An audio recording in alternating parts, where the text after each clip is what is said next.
काय के लिए? पैसा के लिए। चंद पैसे मिल गए, 50,000 क्या मिल गए, ये समझते हम बहुत कुछ मिल गया। इनका कोई धर्म नहीं है। जो धर्म को खाने के लिए छोड़ दें, जो धर्म को इच्छाओं की पूर्ति के लिए छोड़ दें, इनका कोई धर्म नहीं होता। और जो धर्म के लिए सब कुछ छोड़ दे, धर्म उसी का होता है और धर्म उसी की सहायता करता है और धर्म उसी के साथ होता है। हमने पूछा मंदिर कितनी दूर है? बोले मंदिर तो है, दिल्ली में तो बहुत मंदिर है, लेकिन मंदिर जाने में कम से कम तुम्हें 2-3 घंटे लगेंगे। मैंने कहा नहीं जाना है। ज्यादा कमाई हो जाएगी तो क्या हो जाएगा, ज्यादा पैसा आ जाएगा तो वो क्या जाएगा, हम क्या हो जाएंगे? खाएंगे तो 2 रोटी ही, कुछ सोना तो खाएंगे नहीं। ये हमारी इच्छाएं हैं। ये इच्छाएं जितनी कम की जाती हैं उतने ही जन्म मरण कम हो जाते हैं। इच्छाएं जितनी बढ़ाई जाती हैं उतने ही जन्म मरण बढ़ जाते हैं। करो 100 अरब का टारगेट बनाओ, 100 अरब का टारगेट। अरे 100 अरब से भी ऊपर होते हैं, हम तुम्हें गिनती बताए देते हैं। 100 अरब से भी उसका बनाते और ऊंचा बनाते। लेकिन ये तो बताओ, पूर्ति भी नहीं होगी और पूर्ति करते करते कई जिंदगी निकल जाएंगी और कई बार यहां हमें जन्म मरण धारण करना पड़ेगा। और कोई जरूरी नहीं है कि बाद में तुम्हें जैन कुल मिले, दूसरा कुल भी मिल जाएगा, तब क्या करोगी? इसलिए क्या करें? इच्छाएं नहीं करें। हाँ, इच्छाओं को ही त्याग कर दो। जो इच्छाओं का त्याग कर देते हैं, इच्छाओं को मिटा देते हैं, वे दुनिया को मिटा देते हैं। और जब दुनिया मिट जाती है वे ही केवल ज्ञान प्राप्त करते हैं, हर कोई नहीं करता।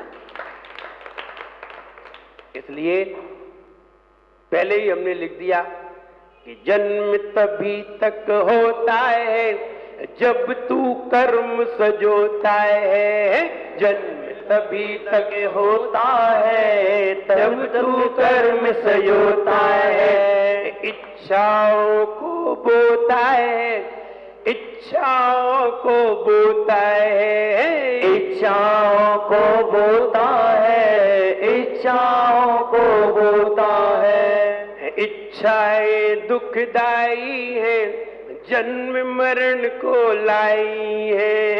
इच्छाएं दुखदाई है, जन्म मरण को लाई है। इसलिए जन्म को नहीं रोकना है। जन्म को कोई नहीं रोक सकता है, मरण को कोई नहीं रोक सकता है। जो जन्म है मरेगा, लेकिन जन्म तभी कम हो सकते हैं जब हमारी इच्छाएं कम हो जाएंगी। कोई जन्म नहीं होगी। कोई भी कपड़े बनवाने की इच्छा नहीं होगी अगर तुमने कपड़ों को पहनने का त्याग कर दिया है। इच्छाएं खत्म होंगी, जन्म मरण खत्म होगी। इसलिए इच्छाओं से जन्म मरण है। नहीं, मेरी कोई इच्छा नहीं है, तुम्हारी सबकी इच्छाएं हैं। आपको खुद नहीं मालूम कि मेरी कितनी इच्छाएं हैं। लो हम बताए दे रहे, आप खुद पता कर लें आपकी कितनी इच्छाएं। आप खुद नहीं समझ पा रहे मेरी कितनी इच्छाएं हैं, लेकिन मुझे मालूम है कि तुम्हारी कितनी इच्छाएं हैं। जब तक तुमने सीमा नहीं बनाई है तब तक इच्छाओं का अंत भी नहीं हुआ है। इच्छाओं को सीमित करने के लिए, इच्छाओं को रोकने के लिए हम सीमा बनाते हैं। आप विनोद भैया, अगर आपको सोना मिले तो कितना सोना रखोगे?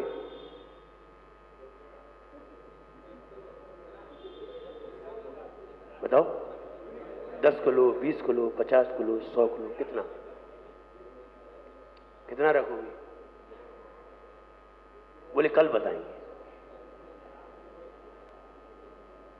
आपको कोई सोना देने आ जाए, कोई देव सोने की बिस्कुट देने आ जाए और वो कहे मेरे पास इतने सारे बिस्किट हैं, तुम्हें कितने चाहिए? तो तुम कितने मांगोगे?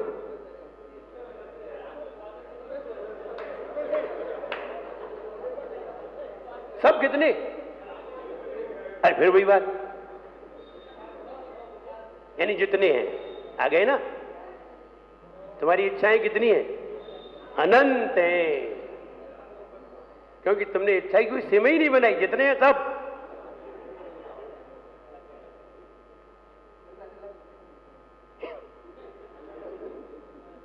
जितना है सब मांग, सब तुमने ले लिया। इतना तो सिंधिया के पास भी नहीं है, क्योंकि जितना है सब तो बहुत है सोना। तो क्या सारा सोना उनके पास है? बहुत सोना पड़ा है चारों तरफ, इतना तो किसी के पास नहीं है। और तुम कहे जितना हो सब, तो कितना? इसका कोई अंत नहीं है। जिसकी इच्छाएं अनंत हैं उनके जन्म मरण भी अनंत हैं, और जिसकी इच्छाएं अनंत नहीं है उसके जन्म मरण अंत नहीं है, अनंत नहीं है। उनका अंत हो जाएगा जन्म मरण का। जितनी कम इच्छाएं उतने ही कम जन्म मरण, जितनी ज्यादा इच्छाएं उतने ही ज्यादा। क्लियर? क्योंकि पूर्ति कैसे होगी? इच्छाएं कर ली, कितने बच्चे होना चाहिए? वो कम से कम 1000 तो होना ही चाहिए। जैसे लादेन ने बना लिया था, लादेन ने टारगेट बनाया था 1000 बच्चों का, बेचारे 150 हो पाए, मर गए। अब दूसरी जगह फिर चलाएंगे अभियान, और जब तक 1000 पूरे नहीं हो जाएंगे तब तक उनका वो टारगेट घूमता ही रहेगा।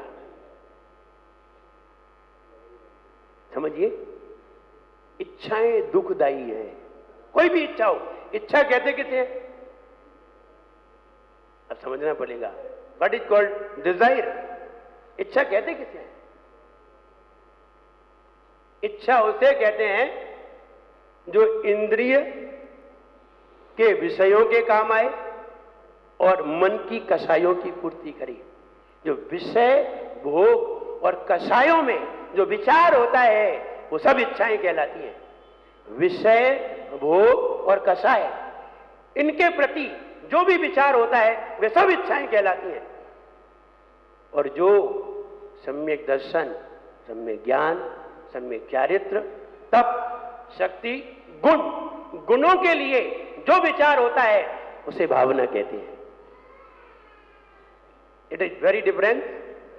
डिजायर एंड स्पिरिट, दोनों में बहुत अंतर है। इच्छाएं संसार की होती हैं, भावनाएं मोक्ष मार्ग की होती हैं। दोनों में बहुत अंतर है। इच्छाएं संसार की होती हैं, भावनाएं सार की होती हैं।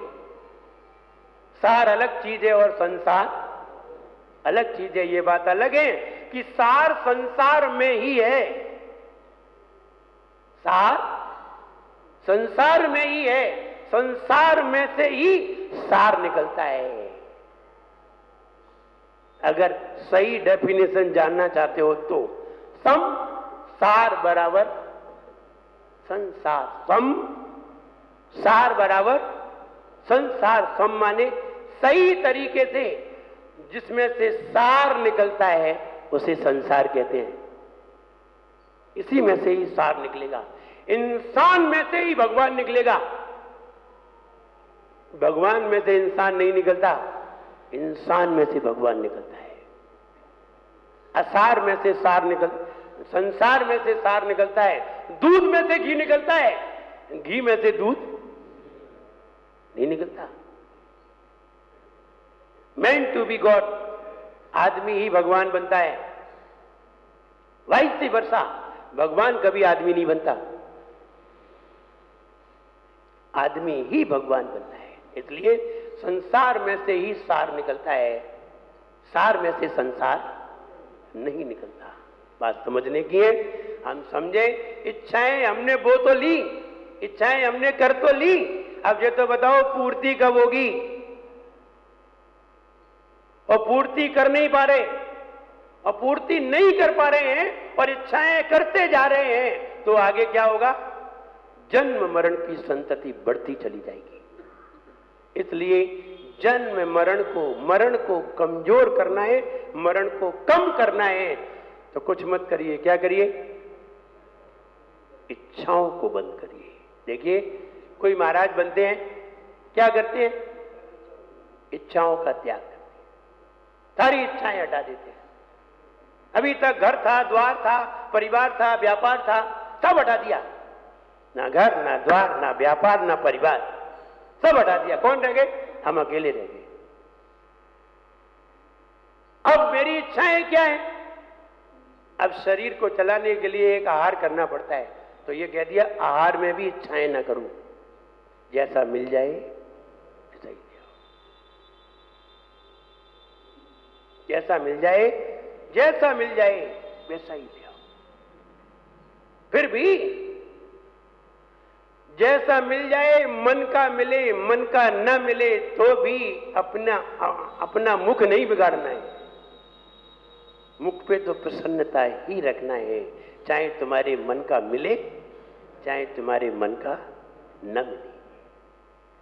कितनी इच्छाओं को रोका, और इन इच्छाओं को रोकते रोकते रोकते रोकते जब अंत समय आता है तो सल्लेख ना लेकर के समाधि पे चढ़ जाते हैं, सारी इच्छाओं का त्याग कर देते हैं। बीच में कोई खराब विचार आए हो क्षमा मांग लेते हैं, और सारी इच्छाओं का त्याग करते हुए अंत में समाधि मरण करते हैं। और जो समाधि मरण करते हैं तो आचार्य महाराज कहते हैं उनके 7-8 भव रह जाते हैं, उसके बाद वो मोक्ष निकल जाते हैं। जन्म मरण कम हो गए। कितने कम हो गए? 7-8 रह गए, 2-3 रह गए, 5-6 रह गए, गिनती के रह गए। और अगर इच्छाएं बढ़ा ली और आप मर गए तो ध्यान रहे, अभी तुम गए गऊ नहीं हो, यहीं घूम घाम के फिर आ जाओ।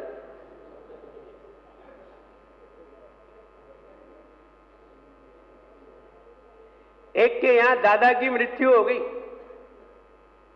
और दादा की मृत्यु हो गई और उसी समय उनके यहां एक नाती का जन्म भी हो गया।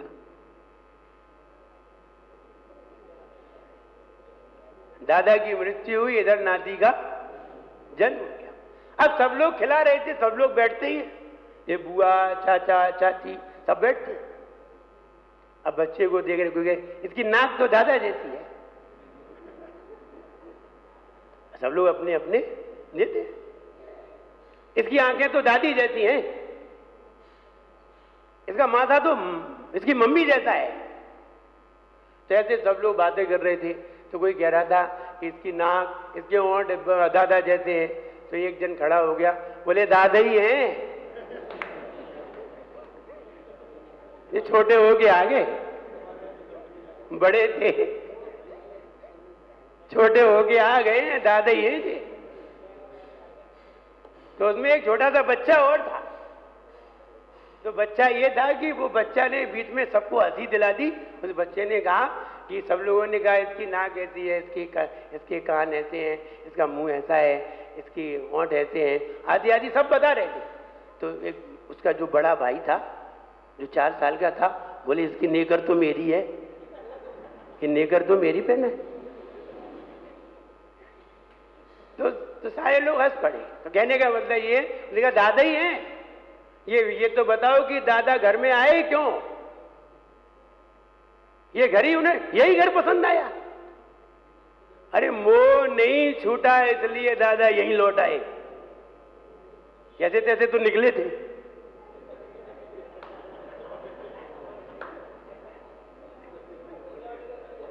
फिर आगे 70 साल तक फिर डटे रहेंगे, बड़ी मुश्किल से निकल पाए।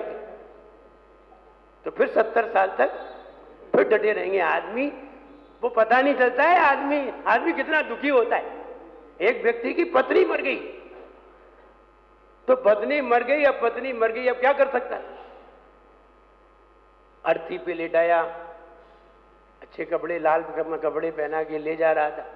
अचानक हुआ ये मरघट पे जा रहा था, तो उसकी जो अर्थी थी ये पेड़ से टकरा गई, तो पत्नी जीवित हो गई। पत्नी उठ के बैठ गई।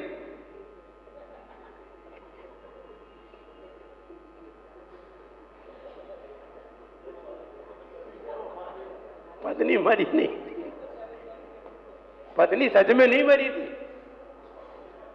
बेहोशी स्थिति में थी। तो उन्होंने समझा कि मर गई। कभी कभी नाड़ी चली जाती है, और नारी की नाड़ी चली जाए कोई खास बात नहीं है, वो फिर लौट आती है। तो जब वो उठ के बैठ गई तो सारे लोग घबरा गए कि तो मर गई थी। सारे लोग छोड़ के भाग गए, बेचारा पति तो वही था, वो कहां जाए? जो साथ में आए थे वे तो सब भाग गए, तुम जानो तुम्हारा काम जाने। अब पति कहां जाए? तो पति वहीं खड़ा था, वो हंडी लिए। तो भैया जिंदा हो गई तो चल घर, अब मरघट पे गाय को ले जाए, तो घर पे ले आए।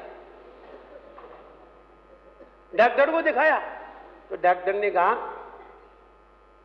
ये बहुत से बहुत 1 महीने और जिएगी।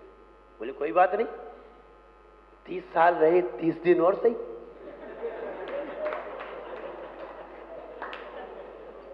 सोचता है आदमी कि पत्नी के साथ बहुत सुखी है, देखो तो उसका दर्द क्या है।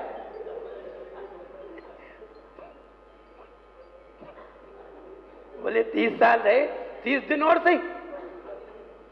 30 दिन बाद वो सच में मर गई, फिर अर्थी बनाई गई, फिर अर्थी बनाई गई और मरघट के ओर ले जाई गई, तो वो उसका पति उस पेड़ के पास पहले ही खड़ा हो गया साइड से।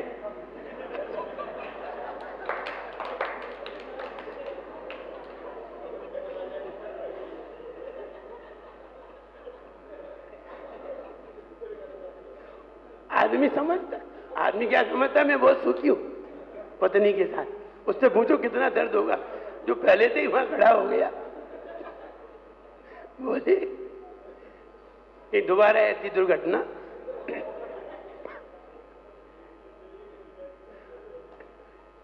इसलिए लोग समझते हैं इच्छाओं के कारण व्यक्ति अपने जन्म मरण को बढ़ा लेता है। इसलिए इच्छाएं कम करिए। कैसे कम करें? इच्छाओं को कैसे कम किया जाता है? हाँ, विषय बात का है, आज का नहीं है। विषय बात का है, इच्छाएं कम की जाती हैं, ऐसा नहीं है कम नहीं करते हैं, की हैं, की जाती हैं, करते हैं, लेकिन वे ही करते हैं जिन्हें अपनी आत्मा का ज्ञान होता है। आत्मा के ज्ञान के द्वारा ही इच्छाएं कम की जाती हैं। मन तो इच्छाएं करने वाला होता है, मन तो इच्छाएं करने वाला होता है। इसलिए किसी भी व्यक्ति को मन की नहीं करना चाहिए, मन की कभी नहीं करना चाहिए। मन कहे वो तो करो ही मत।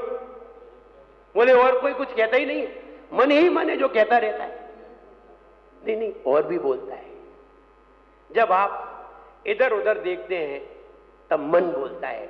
जब आप आंख बंद करके और यहां पर अपनी दृष्टि लगाते हैं तो मन चुप रहता है, दिल बोलता है।